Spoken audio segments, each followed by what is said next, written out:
Hello and welcome. My name is Alan, and today we are here with more notable names in Pacific Islander and Asian American history.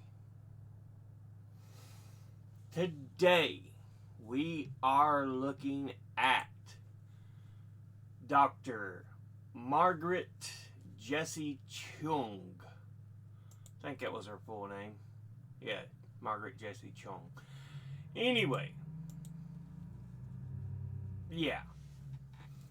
First Chinese woman to become a physician in the United States.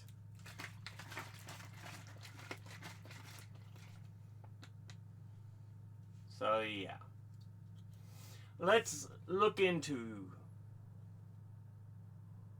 her first American born Chinese woman physician. Should make that distinction. Anyway, Margaret Jessie Chung has aspirations. The Los Angeles Herald headline read in October the 10th, 1905.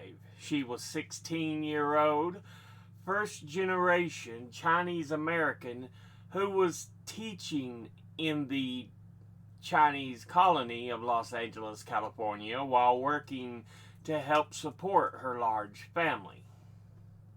So, her mom and dad had moved, and she was the first one in the next generation to be basically their kids, which included her, were the first generation to be born in the U.S. in their family. So, yeah. Trying to get these things straight in my head here. Anyway, she went on to graduate from the University of Southern California's College of Physicians and Surgeons in 1916 with an MD, becoming the first known American-born Chinese woman physician in the U.S. She was 26-year-old and the only woman and only person of color in her entire graduating class. She came from an impoverished family, but was able to partially fund her early education by winning a scholarship selling subscriptions to the Los Angeles Times paper.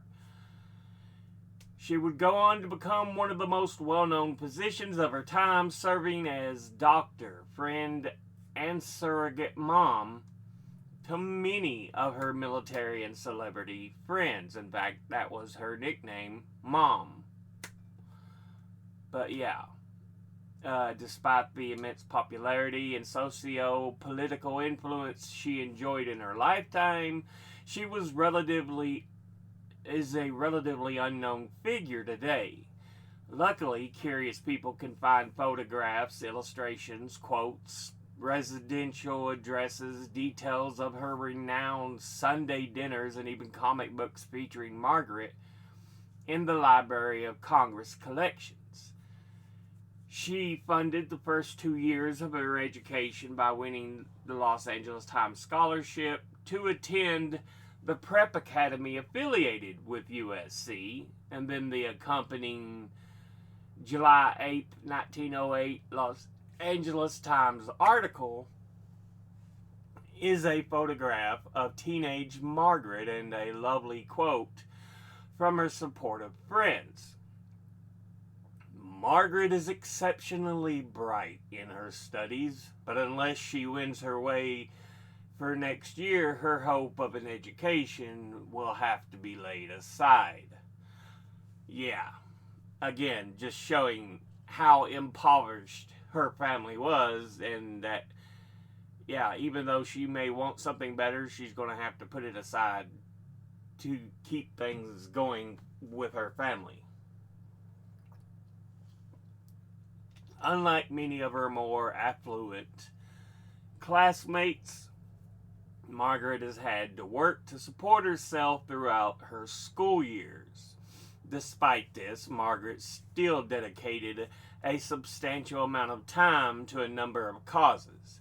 1912, the Southern Herald reported Margaret was at the head of the movement which proposes to form an organization of American women for the purpose of assisting and encouraging the women in China in making the best use of their newly acquired right to the ballot.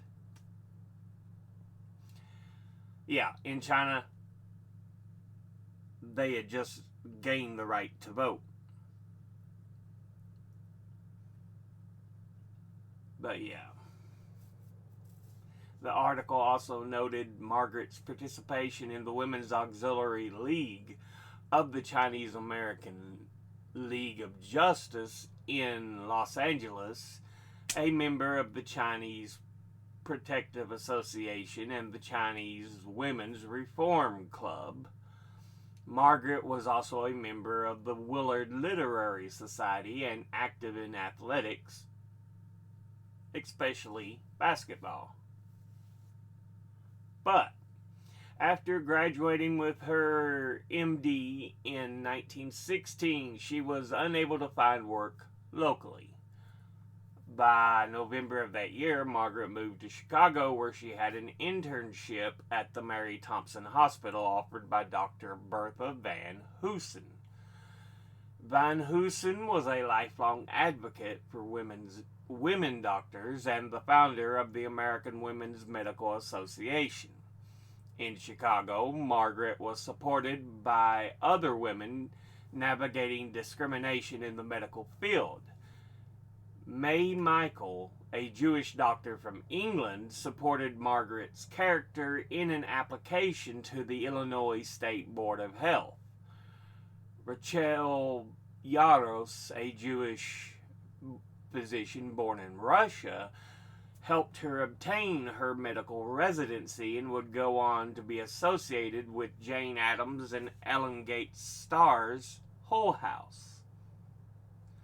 Margaret was apparently quite popular at the hospital, where she was a favorite with nurses and interns to the degree that the hospital for the first time made a ruling that two people must not sleep in a single bed. This ruling is potentially the earliest known written reference to Margaret's sexuality, which may have speculated was lesbian. Many have speculated was lesbian.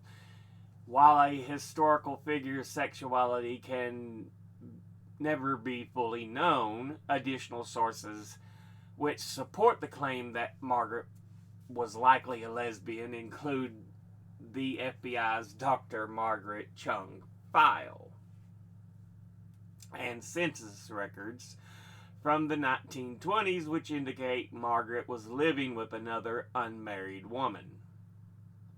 So yeah, there you go. Just more proof that the LGBTQ have been around for a long time. Long time. But anyway, she not only was she a friend to open lesbians like Elsa Gidlow, but her interest, profession, dress, and mannerisms caused continued speculation as to her sexuality, as did her remaining unmarried. Although Margaret never married, she still created a family of thousands of surrogate children who called her Mom, thus the nickname Mom Chung. On September 22nd, 1940, the San Antonio Light reported that Margaret Chung was mother to over 466 sons. The U.S. entered World War II in 1941, and during the war, the members of the group multiplied until they numbered some 2,000, all of whom came to think and speak to Dr. Chung as Mom. What initially began as a joke among Margaret's small circle of surrogate sons in California would grow to a kinship network that would include hundreds and eventually thousands of people. Each son had a number and a place in Margaret's heart. The newspapers report that Margaret would send and receive letters and gifts from her sons from all over the world. Her adopted sons and eventually daughters included some of the most colorful personalities across the nation.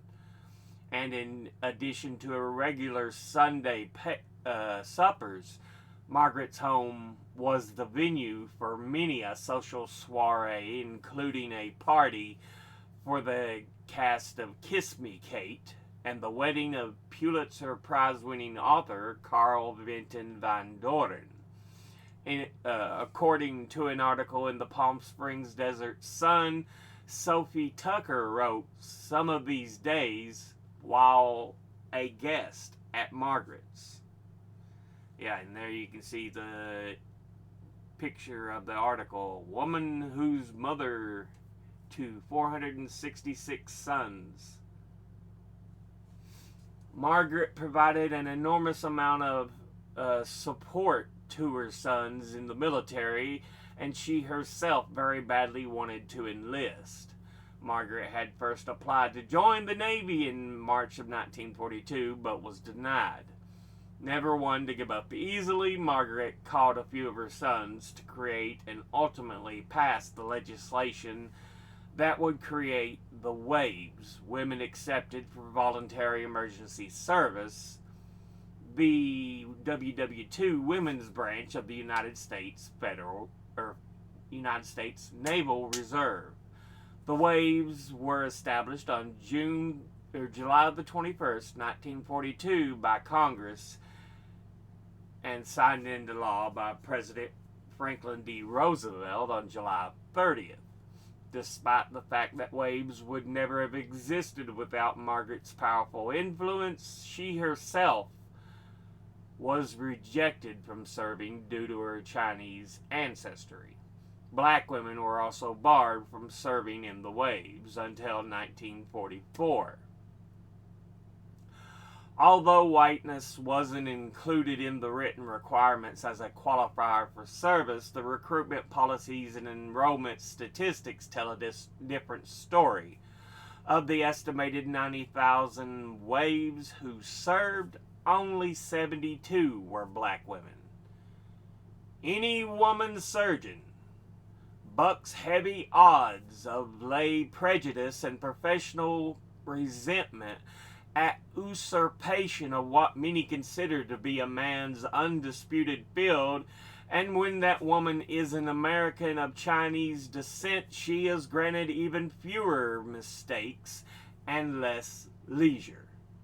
Quote from Margaret Chung in the Los Angeles Times, 1939, before America even entered World War II. So yeah.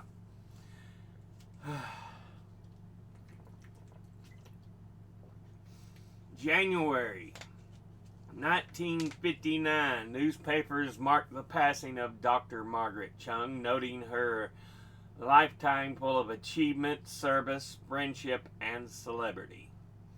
Although Margaret Chung eventually wrote an autobiography, it was never published. I encourage you to learn more about the amazing life of Dr. Chung. That's just from the author. Okay. But yeah, that's from Library of Congress. The Library of Congress blogs. Now, from the National Park Service. Dr. Margaret Mom Chung was the first Chinese American woman to become a physician. She founded one of the first Western medical clinics in San Francisco's Chinatown in the 1920s, and during World War II, she and her widespread network of adopted sons, most of them American soldiers, sailors, and airmen who called her mom, became famous. She hosted her sons and their guests, including movie stars, politicians, and top military brass, at large weekly dinners in her San Francisco home, and used her influence to support the Allied war effort. She lobbied for the creation of WAVES, the U.S. Naval Women's Reserve, and although she faced prejudice because of her race, sex, and sexuality, she forged a distinctive path for herself throughout her life. Born in Santa Barbara, California in 1889, her parents had immigrated from China as young children. So her parents were even here from a young age. So while not born here, they were very accustomed to much of life here. The family were devout Christians. She was the oldest of 11 children and spent a lot of time raising her younger siblings. So yeah, they were impoverished, but it was a big family. 11 children, 2 parents, 13 people in the family. So yeah, that's a lot of people.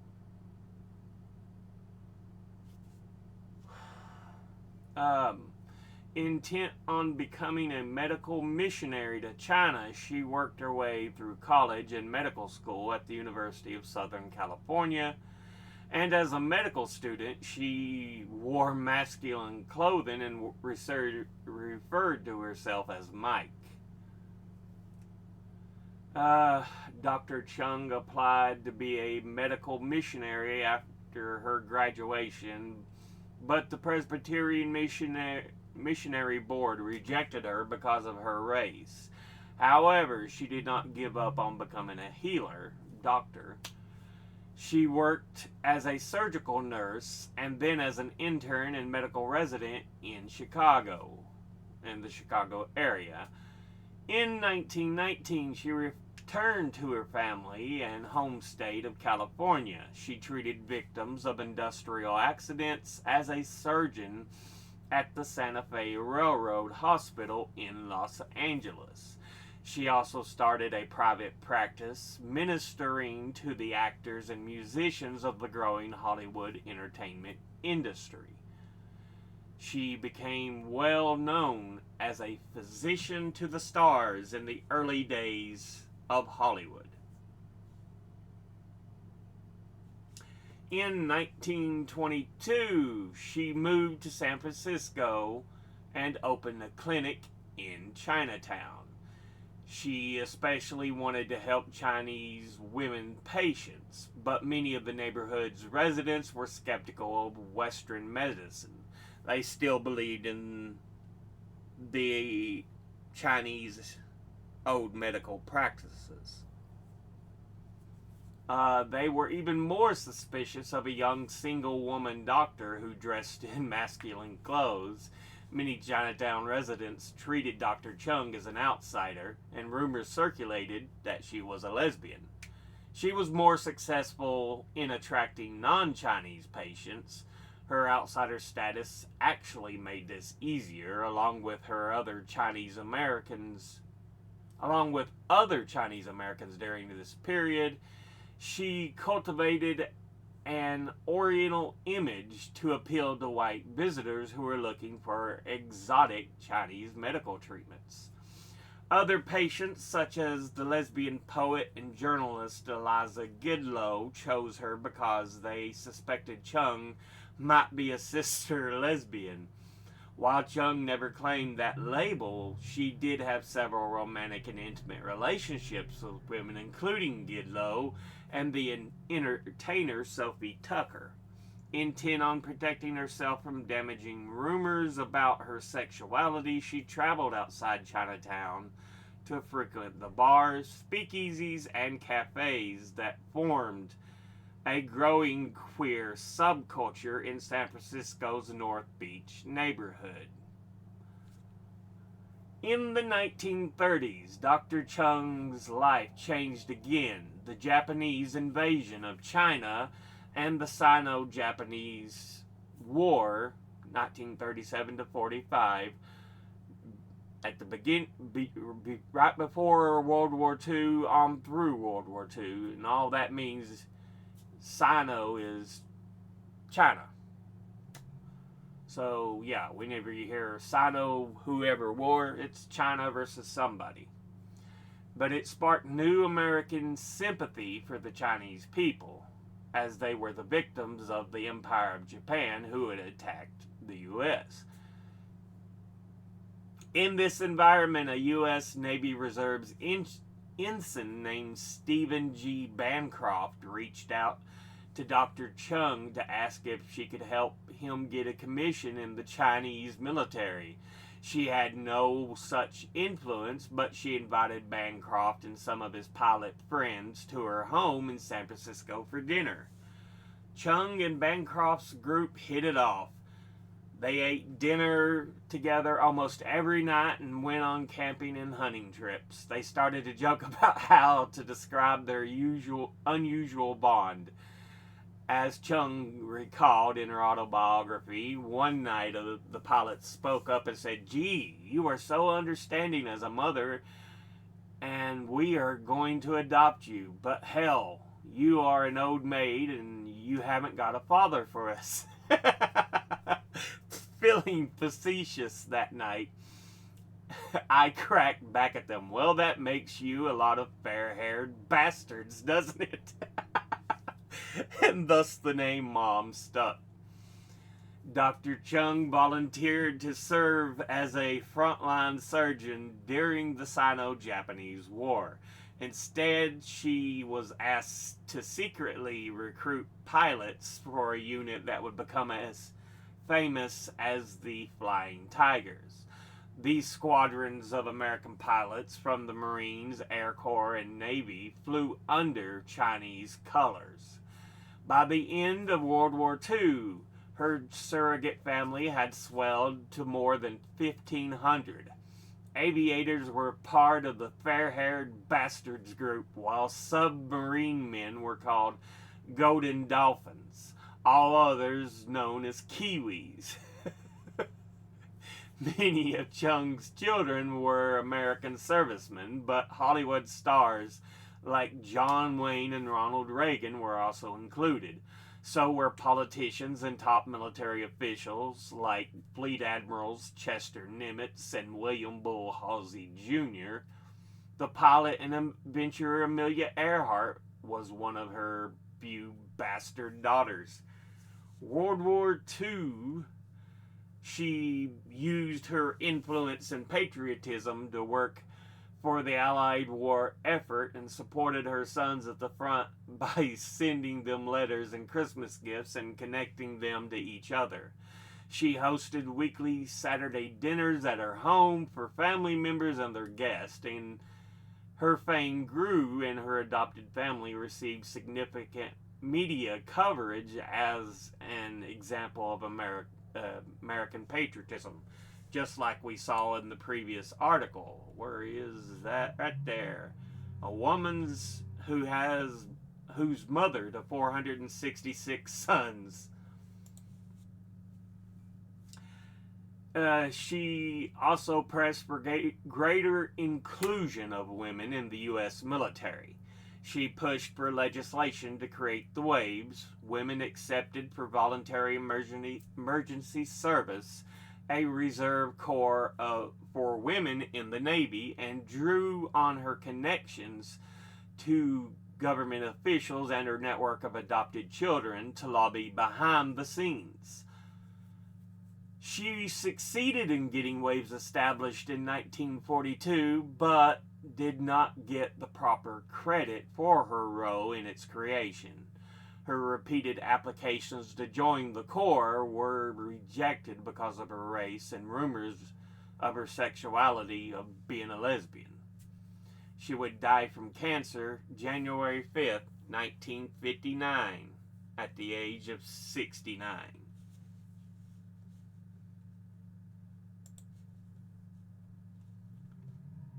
Let's see. Born October 2nd, 1889, Santa Barbara. Died January 5th, 1959, San Francisco. Her nickname was Mom. Um, helped founding Waves, being the first Chinese American born female physician, and adopting 1,500 plus servicemen in World War II. So, yeah, and then we've got her name in Chinese here, Margaret Jessie Chung. University of California Medical School, residency in Illinois near Chicago. Opened one of the first Western medical clinics in Chinatown and San Francisco.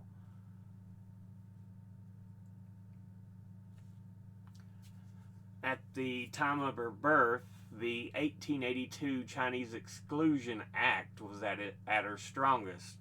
Yeah, she was just born in 1889, so it was still pretty dominant at that point, even though her parents moved here before then when they were children.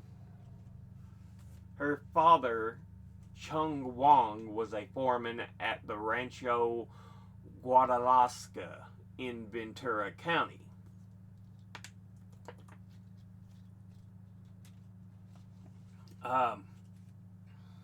Her mother, Ayane, was also immigrated from China to California in the 1870s, where she spent time in the mission before working in agriculture and sometimes as a court interpreter. Her parents were denied from obtaining U.S. citizenship and faced difficulty finding work. The family moved to Los Angeles in 1902. Chung's father eventually died from injuries sustained in a car accident. Yeah, early years of vehicles. So, after being denied care at hospitals. Like I said, there's that undercurrent of racism that is part of America's history. She supported the family and helped to raise her younger siblings from when she was 10, disrupting her schooling.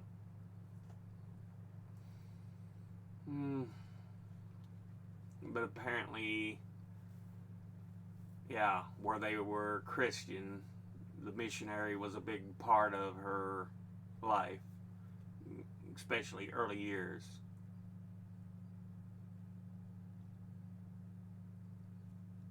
Yeah, the Los Angeles Congregational Chinese Mission.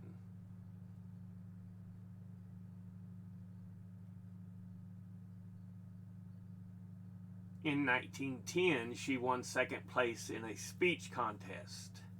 Women of every nation, every country should learn medicine so that they can teach women of their countries and their races how to care for themselves and their children, how to improve the coming generation.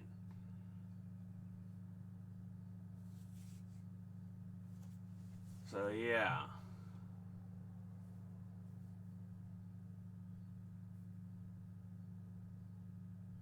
She was held as being a bright particular star of the women's gymnasium class at the prep school for USC.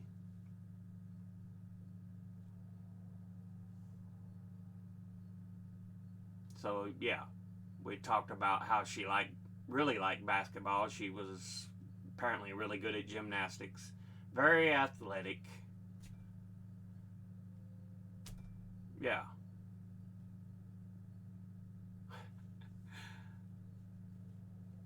Chung enrolled in the medical school at USC, according to a 1914 profile that noted her belief that she was the first Chinese girl to enter the medical school in this state.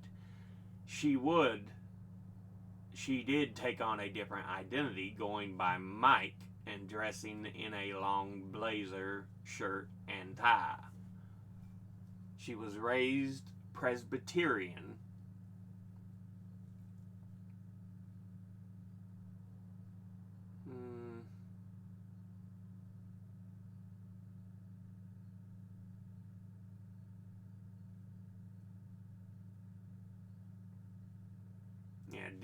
interned at the Mary Thompson's Women's and Children's Hospital.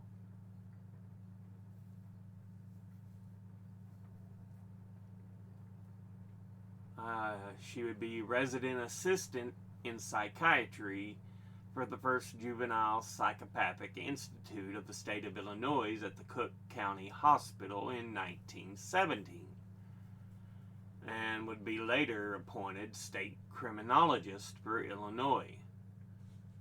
After 2 years in Illinois, she resigned her position with Cook County and returned to Los Angeles after her father's death, accepting a position as a surgeon at the Santa Fe Railroad Hospital, where she would go on to treat celebrities, including removing Mary Pickford's tonsils. Nice. Yeah. Mary Pickford, Canadian-American film actress and producer, pioneer of the American film industry with a Hollywood career that spanned 5 decades, and was one of the most popular actresses of the silent film era. So yeah.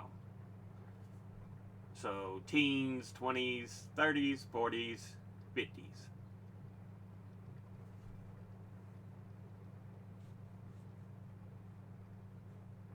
Maybe 60s, but yeah.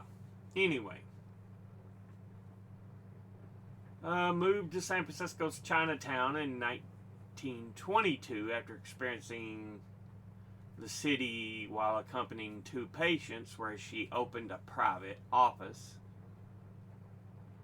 and treated local Chinese American population as well as celebrities such as Sophie Tucker, Helen Hayes, and Tallulah Bankhead. Her practice was one of the few that would provide Chinese and Chinese Americans with Western medical care during a time when hospitals would often turn them away. In 1925, San Francisco's Chinese Hospital opened, and Chung led the gynecology, obstetrics, and pediatrics unit as one of 4 department heads. So yeah, women, child care. Of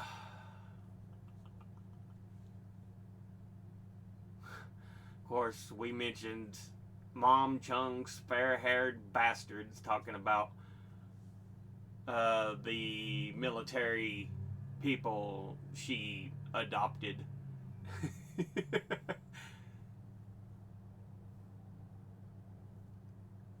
Prior to the U.S. entry into World War II, Chung would give her adopted son pilots a jade Buddha to wear around their necks.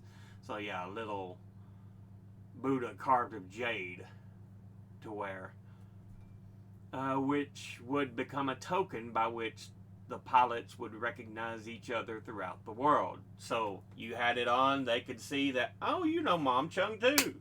Welcome, brother.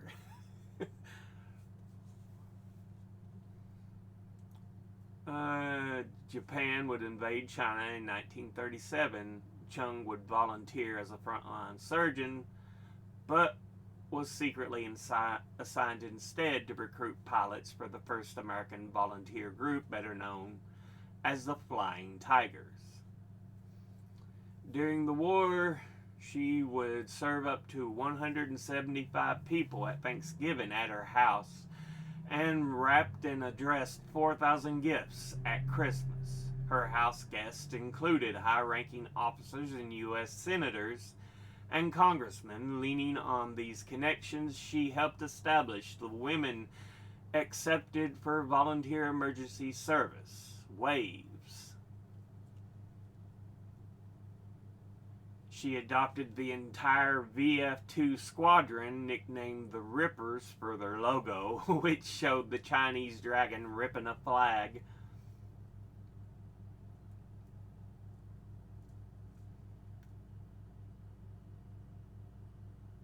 And it was assigned to the USS Enterprise, which would set an American record, shooting 67 Japanese planes down in a single day, called the Great Marianas Turkey Shoot in June 1944.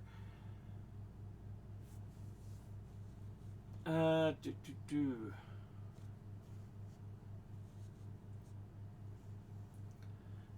By the end of the war, her family had grown to more than 1,500. We talked about, yeah, aviators, the fair haired bastards, submarine men, the golden dolphins, and anybody else was known as Kiwi. Uh, she adopted Hollywood stars like John Wayne and Ronald Reagan, top military officials like Chester Nimitz and William Halsey Jr., and Amelia Earhart was one of her few bastard daughters. 90% of her patients were white. She retired from medical practice within 10 years after the end of World War II, and her adopted sons purchased a house for her in Marin County.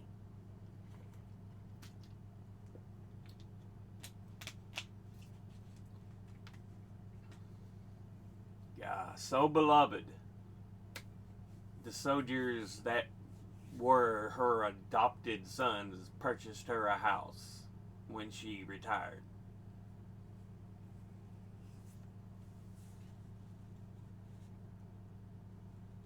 She died of cancer January 1959 at Franklin Hospital in San Francisco. Among the pallbearers was Admiral Chester Nimitz, one of her golden dolphins.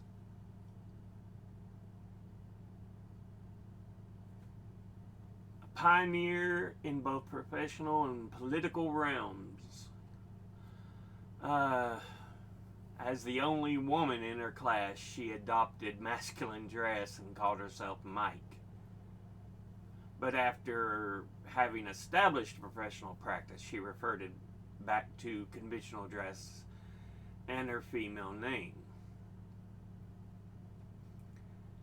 Based on her personal correspondence, she had close and apparently intense relationships with at least two other women, writer Elsa Gidlow and entertainer Sophie Tucker, that some writers speculated were romantic. Although she was briefly engaged, she never married.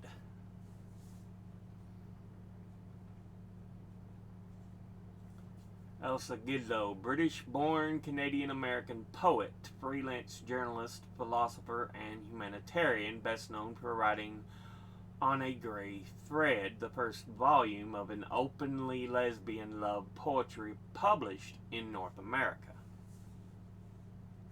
And Sophie Tucker, Ukrainian-born American singer of Jewish descent, comedian, actress, and radio personality. Known for her powerful delivery of comical and risque songs, she was one of the most popular entertainers in the U.S. during the first half of the 20th century. So yeah. She was an advocate of strong Sino-American relations.